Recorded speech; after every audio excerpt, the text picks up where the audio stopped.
కోల్కతాలో పీజీ వైద్య విద్యార్థినిపై అత్యాచారం హత్యఘటనలో మానవ మృగాలను కఠినంగా శిక్షించాలని ఎమ్మెల్యే శ్రీరామ్ రాజగోపాల్ తాతయ్య డిమాండ్ చేశారు. ఎన్టీఆర్ జిల్లా జగ్గేపేట ఎన్టీఆర్ సర్కిల్లో స్థానిక ఎన్డీఏ కూటమి నాయకులు మహిళలతో కలిసి ఆయన కొవ్వొత్తులతో ర్యాలీ చేపట్టడం జరిగింది.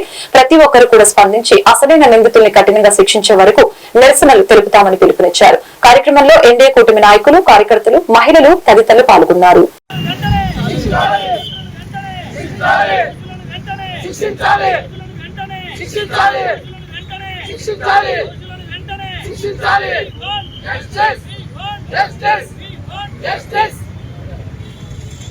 డాక్టర్ ఏదైతే తల్లి జన్మనిస్తే పునర్జన్మించింది డాక్టర్స్. అటువంటి డాక్టర్ మీద అగాధ్యం చేసిన ఘటన దేశంలో ప్రపంచం మొత్తం కూడా ఇష్టపోయినటువంటి ఘటన.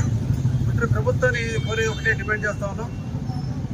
ఆ దోషులు ఎవరైతే అరెస్ట్ చేసి వాళ్ళు శిక్షించాలని కోరుతా ఉన్నాం. ఇటువంటి దోషుల్ని కోర్టులో సాక్షులు కాకుండా ఏదో డ్రాగన్ చేయకుండా అవసరమైనప్పుడు ఎన్కౌంటర్ చేసేది తప్ప అటువంటి దోషుల మాత్రం ఖచ్చితంగా మరణశిక్ష విధించాలని తప్ప వేరే ఆలోచన లేదు. ముఖ్యంగా దీనిలో సమాజంలో మహిళలు ప్రత్యేకంగా చెప్తాను, వాడికి ధైర్యం కావాలి, అవేర్నెస్ ఉండాలి. అదేవిధంగా ఎక్కడైనా ఏదైనా ఉంటే విషయాన్ని ఎవరు అనుమానాస్పదంగా ఉంటే